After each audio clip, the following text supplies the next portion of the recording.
యుద్ధాలు చేస్తాడు. ఇతను ఏం చేశాడట? యుద్ధాలు. ఇప్పుడు వ్యక్తిగత జీవితం అయిపోయింది. యుద్ధాలు ఎవరు చెప్పే యుద్ధాలు? నిజాం ఉల్ ముల్క్. చూడండి, నిజాం ఉల్ ముల్క్ అన్నా, చింగ్లీజ్ ఖాన్ అన్నా, ఇంకేమనాలి, అసఫ్జా అన్నా, లేదంటే మీర్ కమరుద్దీన్ ఖాన్ అన్నా, ఇన్ని పేర్లు నిలదండి. ఓకేనా? మా అన్నిటి కూడా ఒకటే, ఎవరు? నిజాం ఉల్ ముల్క్. సరే, ఇతను చేసినటువంటి యుద్ధాలు ఏంటి? మొదటిది ఏంటంటే 1724 సంవత్సరంలో ఒక యుద్ధం చేస్తాడు. ఏ ప్రాంతం అంటే బీరర్. 1724 సంవత్సరంలో మొదటి యుద్ధం ఇదే. 1724లో బీరర్ వద్ద చక్కర్ కేడ్ చక్కర్ కాదా, చక్కర్ కేడ్ వద్ద, దీని ఏమంటారు? చక్కర్ కేడ్ యుద్ధం అంటారు. చక్కర్ కేడ్ యుద్ధం మొదటి యుద్ధము చక్కర్ కేడ్ యుద్ధం. ఈ చక్కర్ కేడ్ యుద్ధం ఇతని పేరు తీసుకొచ్చి పెట్టింది. ఈ యొక్క యుద్ధం అనేది 1724 అక్టోబర్ లో జరుగుతుంది. 1724 అక్టోబర్ లో ఈ చక్కర్ కేడ్ అనేటటువంటి ప్రాంతం ఎక్కడ ఉందట? బీరర్ వద్ద ఉన్నటువంటి చక్కర్ కేడ్ యుద్ధం జరుగుతుంది. మరి ఈ చక్కర్ కేడ్ యుద్ధంలో ఎవరెవరు పాల్గొన్నారు సార్ అని అంటే ముబారిజ్ ఖాన్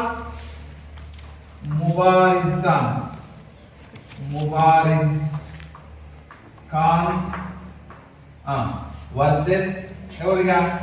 నిజాం. ఓకేనా? మొత్తం ఇక రాయడం నిజాం అంటే నిజాం ఉల్ ముల్క్. ఓకే, చక్కర్ కేడ్ యుద్ధం అనేది ఎప్పుడు జరుగుతుంది? 1724 అక్టోబర్ లో జరుగుతుంది. ఈ యుద్ధంలో పాల్గొన్న వ్యక్తులు ఎవరంటే ముబారిజ్ ఖాన్, నిజాం. ఈ ముబారిజ్ ఖాన్ ఎవరో తెలుసా? మొదటి మహమ్మద్ షా రంగీలా యొక్క సేనాధిపతి. ఇతను సేనాధిపతి. ఈ సేనాధిపతి ఎవరు ఈ సేనాధిపతి అంటే ఈ ముబారిజ్ ఖాన్ ని అరే పోయి నిజాం మీద యుద్ధం చేయపోరా అని చెప్పి పంపించిన వ్యక్తి ఎవరంటే మహమ్మద్ షా రంగీలా.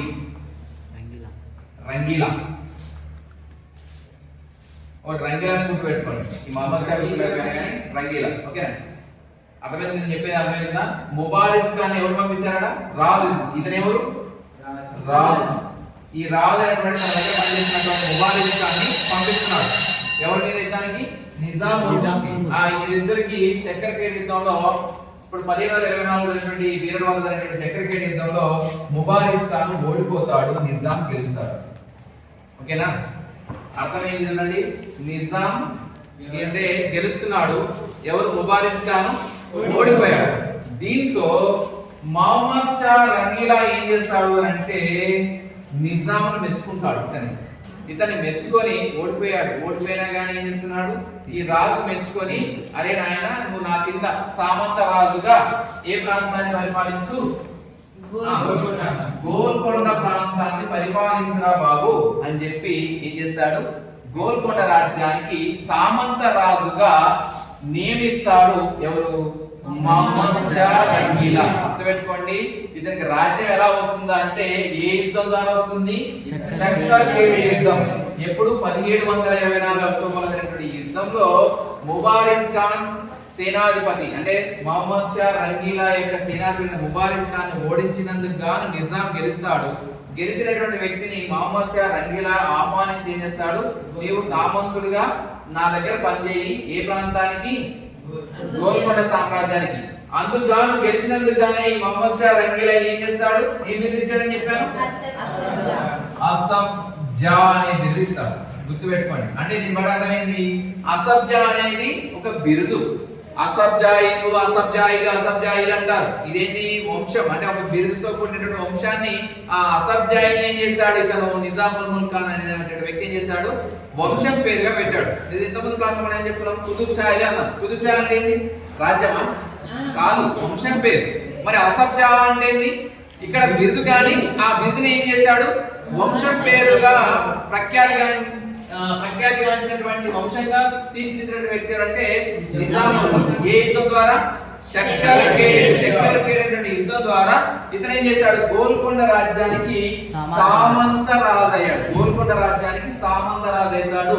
ఏ యుద్ధం ద్వారా అంటే శక్కర్కేడ్ యుద్ధం ద్వారా. అయినప్పటికీ కూడా ఇతను ఏం చెప్తాడు అంటే, నిజాముల్ ముల్క్ నేను సామంత రాజుగా అయినప్పటికీ కూడా నేను నీ యొక్క అంటే ఎవరు చెప్తున్నాడు, ఇతని మొహమ్మద్ షా రంగీలా చెప్తున్నాడు, నేను సామంతగా పనిచేసి నీకు మాత్రమే ఏం చేస్తాను, లోబడి పనిచేస్తాను. ఇతను ఎవరు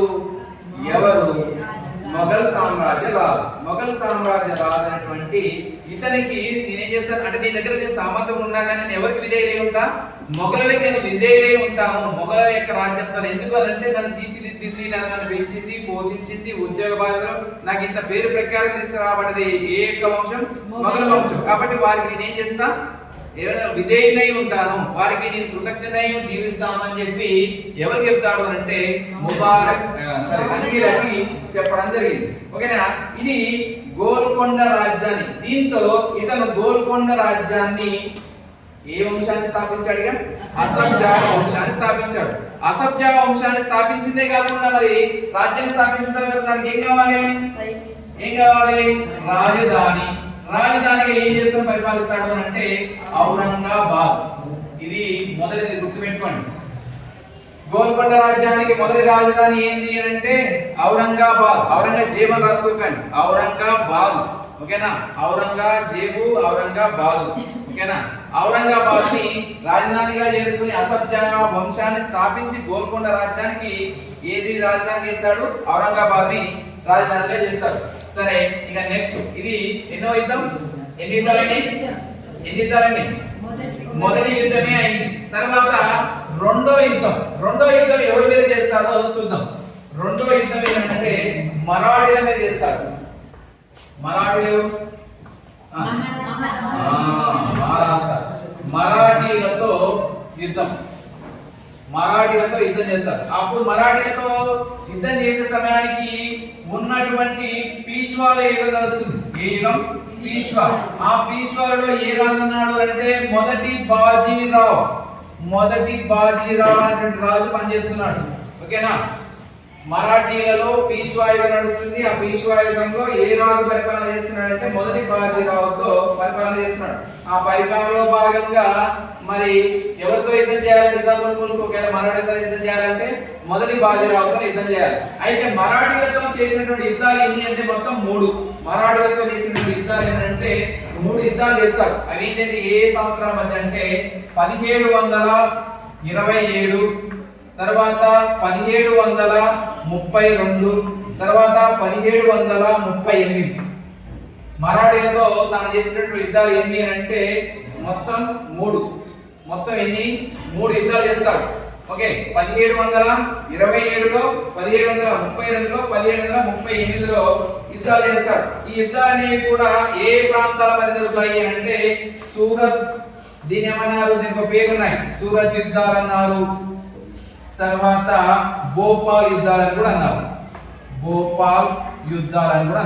ఓకేనా, ఈ యుద్ధాలకు పేరు ఏంటంటే సూరత్ యుద్ధాలు, లేదంటే భోపాల్ యుద్ధాలు. ఇక లేదు అని అంటే మరాఠీలతో యుద్ధాలని కూడా అనడం జరిగింది. సరే, ఈ మొదటి యుద్ధంలో ఓడిపోతాడు. ఎవరు ఓడిపోతారు? నిజాం ఓడిపోతారు. అన్ని యుద్ధాలు ఓడిపోతారు. ఇక్కడ ట్విస్ట్ ఏంటో తెలుసా, 3 యుద్ధాలు జరిగినాయి, 27, 32, 38. ఈ 3 యుద్ధాల్లో కూడా ఓడిపోయిన వ్యక్తి ఎవరంటే నిజాముల్ ముల్కే ఓడిపోతాడు. ఓకేనా, ఈ మరాఠీ అర్థమైంది, ఎవరు గెలుస్తున్నారు, మరాఠీలే గెలిచారు. ఈ 3 యుద్ధాలలో గెలిచినటువంటి వ్యక్తులు ఎవరంటే మరాఠీలో మొదటి బాజీరావు గెలిచారు. కానీ ఈ 3 యుద్ధాలలో ఓడిపోయినటువంటి వ్యక్తి ఎవరంటే నిజాముల్ ముల్క్. సరే, ఈ 3 యుద్ధాలకి మళ్ళీ 3 సందులు ఉన్నాయి. 3 సందులు అంటే ప్రతి యుద్ధంలో ఓడిపోతే ఏం జరిగింది, సంధి చేసుకున్నాడు. ఆ సంధిలు కూడా రాసుకుంటా అంటే రాసుకోండి. మొదటి సంధి పేరు ఏంటంటే ముషిగావ్ సంధి అంటారు. ముషిగావ్ సంధి. ఈ సంధి ద్వారా అంటే ఎప్పుడు జరిగినటువంటి యుద్ధం ఇది, 1727 యుద్ధంలో ఎవరు ఓడిపోయాడు, మరాఠీలతో ఓడిపోయి ఏ సంధి చేసుకున్నాడు, ముషిగావ్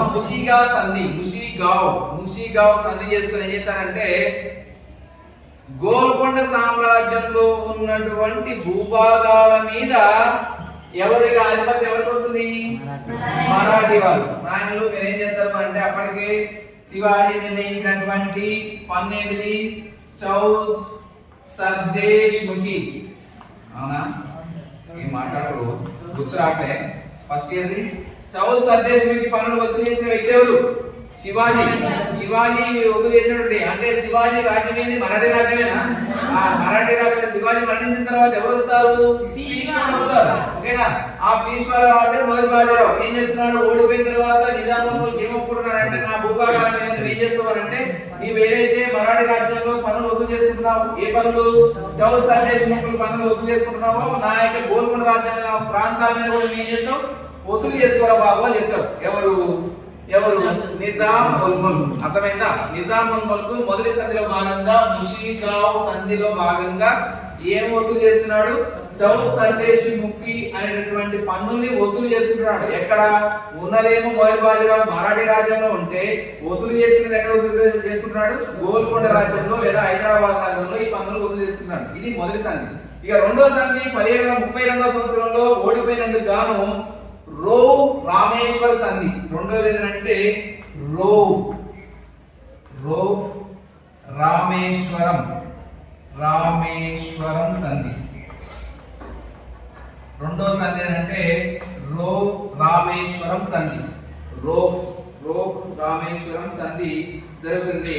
ఇక మూడోది ఏంటంటే దుర్రా సరాయి సంధి. సమయం లేదు, ఫాస్ట్ వెళ్తున్నా. దుర్రా సరాయి సంధి. ఓకే, మొదటి సంధి ముషీగావ్ సంధి 1727లో ఓడిపోయినందుకు గాను ముషీగావ్ సంధి చేసుకున్నాడు. 1732లో ఓడిపోయి రో రామేశ్వరం సంధి చేసుకున్నాడు. 1738లో జరిగిన యుద్ధంలో ఓడిపోయి దుర్రా సరాయి సంధి చేసుకున్నాడు. ఓకే, మొదటి దాని సంధి ప్రకారంగా సౌత్ సర్దేశ్ ముఖ్ ఏమొచ్చాయి? పన్నులు వచ్చాయి. ఇక తర్వాత మూడోది ఏంటంటే దుర్రా సరాయ్. ఈ దుర్రా సరాయ్ సంధి ద్వారా ఏమొచ్చాయి అంటే మాల్వా చంబల్పూర్ అనే ప్రాంతాలు తీసుకుంటాడు. మాల్వా చంబల్పూర్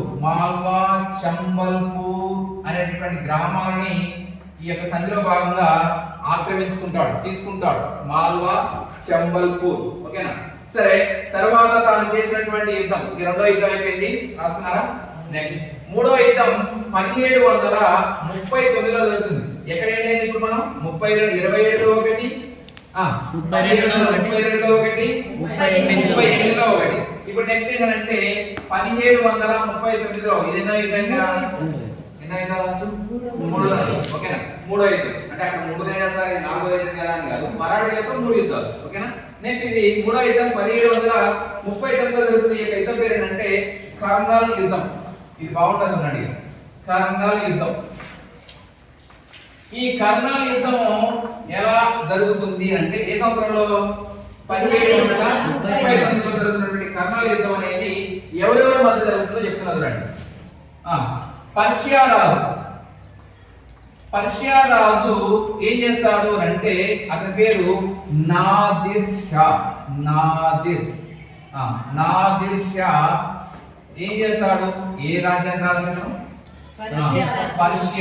పర్షియా ప్రాంతానికి రాజైనటువంటి నాదిర్ షా ఏం చేస్తాడు అంటే ఢిల్లీ మీద దాడి చేస్తాడు. వీరికి సంబంధం లేదు యాక్చువల్గా. ఓకే, ఢిల్లీ మీద దాడి చేస్తారు. మరి చెప్తున్నారండి, పర్షియా రాజు ఈ యుద్ధం కర్నల్ యుద్ధం అనేది 1739 జరుగుతుంది. ఈ యుద్ధం అనేది వీరికి సంబంధం లేదు. ఎవరెవరి మధ్య జరుగుతుంది? పర్షియా రాజు అంటే నాదిర్ షాకి ఢిల్లీ చక్రవర్తి వచ్చింది. ఢిల్లీని అప్పుడు రాజుగా ఎవరు పరిపాలన చేస్తున్నారు? ఢిల్లీని పరిపాలిస్తున్నటువంటి రాజు అంటే మొదటి మొహమ్మద్ షా. ఎవరు పరిపాలన చేస్తున్నారు? మొదటి మొహమ్మద్ షా. సమయం లేదు, ఫాస్ట్ వెళ్తున్నా. మొదటి మొహమ్మద్ షా. ఓకేనా? వీరిద్దరి మధ్య యుద్ధం జరుగుతుంది. ఎవరిద్దరి మధ్య? మొదటి మొహమ్మద్ షాకి నాదిర్ షాకి యుద్ధం ఎప్పుడు జరుగుతుంది? 1739లో. ఏ యొక్క యుద్ధం? కర్నల్ యుద్ధం జరుగుతుంది. ఈ యుద్ధంలో ఎవరు ఓడిపోతారంటే మొదటి మొహమ్మద్ షా ఓడిపోతాడు. ఎవరు? మొదటి మొహమ్మద్ షా అంటే మొఘల్ చక్రవర్తి అయినటువంటి మొదటి మొహమ్మద్ షా ఓడిపోయి పర్షియా రాజు గెలుస్తాడు. గెలిచిందే కాకుండా ఢిల్లీని వదిలిపెట్టి పారిపోతాడు మహానుభావుడు. ఏం చేస్తాడు? ఢిల్లీ సింహాసనాన్ని వదిలిపెట్టి ఏడదంపుతున్నదని చెప్పి ఈ ఎవడు మొఘల్ చక్రవర్తి అయినటువంటి మొదటి మొహమ్మద్ షా పారిపోతాడు. అంటే దొరకకుండా పారిపోతాడు. ఎవరు? మొదటి మొహమ్మద్ షా. దీంతో నిజాముల్ ముల్క్ ఏం చేస్తారంటే వీళ్ళు పట్టుకొస్తారు. ఎవరిని? మొదటి మహమ్మద్ షా పట్టుకొస్తాడు. రారా బంగారు పడిన పోతే ఎక్కరా ఆయన నీకేంటంటే అంటే ఎందుకు అంటే ఎందుకు పట్టుకొస్తున్నాడు? ఎందుకంటే నేను విధేయుడిగా ఉన్నాడు, మొఘల్ సామ్రాజ్యానికి విధేయుడిగా ఉన్నాడు. ఎందుకంటే ఇతను పెంచి పోషించింది ఎవరు? మొఘల్ చక్రవర్తులు. సరే వాళ్ళ తాతలు తండ్రులు ఎవరైనా కావచ్చు, కానీ వంశానికి కట్టుబడి ఉన్నాడు ఇతను. అందుకే పారిపోయిన ఏం చేస్తున్నాడు? మొదటి మహమ్మద్ షాని పట్టుకొస్తున్నాడు. ఎక్కడి వారికి కానీ తెలియదు, కానీ మొత్తానికి అయితే పట్టుకొచ్చి వీరిద్దరిని కూర్చోబెట్టిండు. ఎవరిని? మొదటి మహమ్మద్ షా ఎవరి దగ్గర తీసుకొచ్చి కూర్చోబెట్టాడు? గెలిచిన రాజైనటువంటి నాదిర్ షా దగ్గర తీసుకొచ్చి కూర్చోబెట్టి వారిద్దరికి ఏం చేశారు? సంధి కుదిర్చాడు. ఓకేనా? ఈ సంధి కుదిర్చాడు కాబట్టి అతని యొక్క ఇన్వాల్వ్మెంట్ అయింది. ఏది? 1739 కర్నల్ యుద్ధం అనేది. సరే, ఈ యొక్క యుద్ధంలో ఓడిపోయినటువంటి మొదటి మహమ్మద్ షాని తీసుకొచ్చి నాదిర్ షాని కూర్చోబెట్టాడు. వారిద్దరి మధ్య ఏం చేశారు? ఒక ఒప్పందం కుదిర్చాడు. ఆ ఒప్పందాన్ని ఏమంటారు అంటే కర్నల్ ఒప్పందం అంటారు. ఈ యుద్ధం పేరు ఏమంటారు అంటే కర్నల్ ఒప్పందం అంటారు. కర్నల్ ఒప్పందం. ఈ కర్నల్ ఒప్పందంలో ఏం చెప్తాడు అంటే నాదిర్ షా బంపరామలు ఇస్తున్నాడు. నాదిర్ షా ఏం చేస్తున్నాడు? ఏం అడిగినా వాడికి ఇవ్వాలి. ఎవడు ఇవ్వాలి? మొఘల్ చక్రవర్తి అయినటువంటి మొదటి మహమ్మద్ షా ఏది అడిగితే అది ఇవ్వాలి. వీడు ఏమడుగుతున్నాడు చూడండి లిస్ట్. ఫస్ట్ వన్, ప్రపంచానికి ప్రఖ్యాతిగాంచినటువంటి కోహినూర్ వజ్రం నాకు ఏమంటున్నాడుగా? మొదటి మహమ్మద్ షా చెప్తున్నాడుగా. నాదిర్ షా ఏం చెప్తున్నాడు? నీ దగ్గర ఉన్నటువంటి కోహినూర్ వజ్రాన్ని ఏం చేయాలి? నాకు ఇవ్వమంటున్నాడు. తర్వాత రెండోది ఏం చెప్తున్నాడు అంటే బంగారు సింహాసనం. షాజహాన్ కాలంలో గొప్ప నిర్మాణాలు నిర్మించబడ్డాయి, తెలుసు కదా. మొఘల్ సామ్రాజ్యంలో తన సింహాసనం నిర్మించుకున్నప్పుడు ఏం చేశాడు? ఆ సింహాసనం మొత్తం అంటే సింహాసనాన్ని ఏమన్నాడు తయారు చేయించుకునేటప్పుడు దాంట్లో మొత్తం ఏం చేశాడు? వజ్రాలతో ఏం చేశాడు?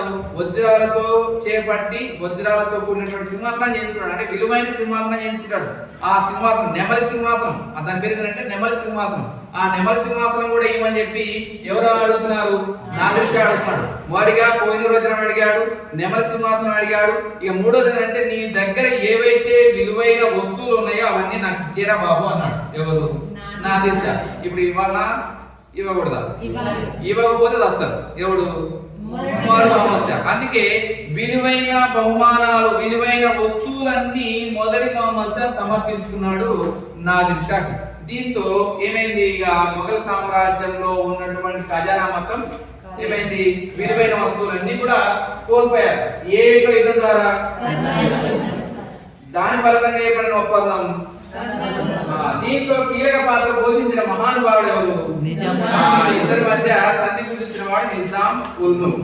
సరే, అయితే ఇందుకు గాను 1739 కర్నల్ యుద్ధంలో పర్షియా రాజైనటువంటి నాదిర్ షా విజయం సాధించినందుకు గాను ఇతనికి ఒక బిరుదు వస్తుంది. ఎవరికి? పర్షియా రాజైనటువంటి నాదిర్ షాకి కలిగినటువంటి బిరుదు ఏంటో తెలుసా? ఇరాన్ దేశపు నెపోలియన్ అంటారు ఇతను. ఇరాన్ ఏ ప్రాంతం నుంచి వచ్చాడు ఇతను? పర్షియా ఎక్కడ ఉన్నది? ఇరాన్ దేశపు నెపోలియన్ అంటారు. ఇరాన్ దేశపు నెపోలియన్ అంటారు. ఇప్పుడు మిమ్మల్ని క్వశ్చన్ అడుగుతా ఫాస్ట్ గా. ఇరాన్ దేశపు నెపోలియన్ అంటారు ఎవరిని? నాదిర్ షా. ఇండియన్ నెపోలియన్ అని ఎవరిని అంటారు? ఇప్పుడు క్వశ్చన్ అడుగుతా. ఇండియన్ నెపోలియన్ ఎవరిని అంటారు? సముద్రగుప్తుని అంటారు. ఇండియన్ నెపోలియన్ ఎవరు అంటారు? సముద్రగుప్తుని అంటారు. నెక్స్ట్ ఇంకోటి. తర్వాత దక్షిణ భారతదేశపు నెపోలియన్ ఎవరు అంటారు? దక్షిణ భారతదేశపు నెపోలియన్ అని ఎవరు అంటారు? మొదటి రాజేంద్రుడు రాజేంద్ర చోళుడు. రాజేంద్ర చోళ రాజులో గొప్ప రాజు అంటే మొదటి రాజేంద్రుడు. అంటే ఇతను ఏమంటారు? దక్షిణ భారతదేశపు నెపోలియన్ అంటారు. చూడండి, ఇరాన్ దేశపు నెపోలియన్ అంటే నాదిర్ షా. ఇండియన్ నెపోలియన్ గా పేరు పొందినటువంటి వ్యక్తి ఎవరంటే సముద్రగుప్తుడు. మరి తర్వాత దక్షిణ భారతదేశపు నెపోలియన్ ఎవరు అంటారంటే మొదటి రాజేంద్ర చోళుని. ఇంకోటి ఉన్నది. గ్రీకు నెపోలియన్ అని ఎవరు అంటారు? గ్రీకు నెపోలియన్ గా మన భారతదేశానికి వస్తారు కదా, అంటారు. గ్రీక్ అంటే ఇన్ని 4 ఉన్నాయి. అంటే ఇవన్నీ ఆర్డర్ గుర్తుపెట్టుకుంటే అంటే మనకు ఎగ్జామ్ లో ఏమన్నా కాంపిటేటివ్ ఎగ్జామ్ లో ఇవి పనికొస్తాయి. ఓకేనా? ఎన్ని నెపోలియన్ అన్నారు? ఇరాన్ నెపోలియన్, ఇండియన్ నెపోలియన్, దక్షిణ భారతదేశ నెపోలియన్, ఆఖరికి గ్రీక్ నెపోలియన్. రైట్. సరే, ఆఖరికి 1748లో మళ్ళీ ఒక యుద్ధం జరుగుతుంది. ఇక లాస్ట్ యుద్ధం 1748లో ఒక యుద్ధం జరుగుతుంది. ఎక్కడ అంటే మళ్ళీ సేమ్ యాదవులుగా ఢిల్లీ రాజ్యం మీదకి ఎవరు వస్తున్నారు ఇప్పుడు దండయాత్రకి అంటే ఆఫ్ఘన్ పాలకుడు వస్తాడు. ఎవరు అంటే ఆఫ్ఘన్ పాలకుడు రాజ్యానికి వస్తాడు. సరే అర్థమైనా 1748లో మనపై చివరి యుద్ధం జరుగుతుంది. ఈ చివరి యుద్ధంలో ఎవరు వస్తున్నారు? ఏ పాలకుడు? ఆఫ్ఘన్ పాలకుడు అయినటువంటి అహ్మద్ షా దాడి చేస్తాడు. అహ్మద్ షా దాడి చేస్తాడు. ఈ అహ్మద్ షా దాడి చేసేటప్పుడు ఢిల్లీ చక్రవర్తి అంటే మొఘల్ చక్రవర్తి ఎవరున్నారు అంటే మహమ్మద్ షా. ఎవరున్నారు? మహమ్మద్ షా. అంటే ఇక ఇప్పుడు మళ్ళీ ఏం చేయాలి? గోల్కొండలో ఉన్నటువంటి నిజాముల్ ముల్క్ మొఘల్ చక్రవర్తి కష్టాల్లో ఉన్నాడా సంతోషంలో ఉన్నాడా? కష్టంలో ఉన్నాడు. మరి కష్టంలో ఉన్నటువంటి ఈ యొక్క మహమ్మద్ షాకి ఏం చేయాలి? హెల్ప్ చేయాలి, సహాయం చేయాలి. సహాయం చేయడం కోసం గోల్కొండ నుంచి బయలుదేరాడు సారు. ఏ సారు? నిజాముల్ ముల్క్. ఎవరి యొక్క దాడిని త్రిప్పుకొట్టుకు ఆఫ్ఘన్ పాలకుడైన అహ్మద్ షా ని త్రిప్పుకొట్టుకు తరిమి కొట్టుకు కొరకు తన రాజు అయినటువంటి మహమ్మద్ షాకి హెల్ప్ చేద్దామని సహాయం చేద్దామని బయలుదేరతాడు నిజాముల్ ముల్క్. కానీ మార్గ మధ్యలో తీవ్ర అనారోగ్యానికి గురయ్యి నిజాముల్ ముల్క్ చనిపోతాడు. ఎప్పుడు అంటే 1748 మే 21వ తారీఖున 1748 మే 21వ తారీఖున తీవ్ర అనారోగ్యానికి గురైనటువంటి నిజాముల్ ముల్క్ మార్గ మధ్యలో, ఊరి పేరు కూడా కావాలన్నా, ప్రదేశం పేరు బుర్హన్పూర్ అనే ప్రదేశం దగ్గర, బుర్హన్పూర్ అనేటటువంటి ప్రదేశం దగ్గర తీవ్ర అనారోగ్యానికి గురై నిజాం ఉల్ ముల్క్ ఏమైతాడు? మరణిస్తాడు. అతను మరణించే సమయానికి అతని యొక్క వయసు ఎంత అంటే 78 సంవత్సరాలు.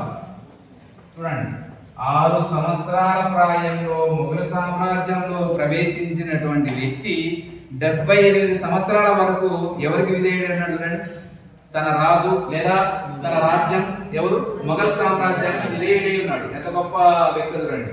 అందుకే ఎన్ని సంవత్సరాలు పరిపాలించగలిగాడు? అతని యొక్క వయసు 78 సంవత్సరాల వరకు. అంటే కష్టం వచ్చినా సరే ఏం చేస్తున్నాడు? గోల్కొండ నుంచి ఢిల్లీ ఆడింది.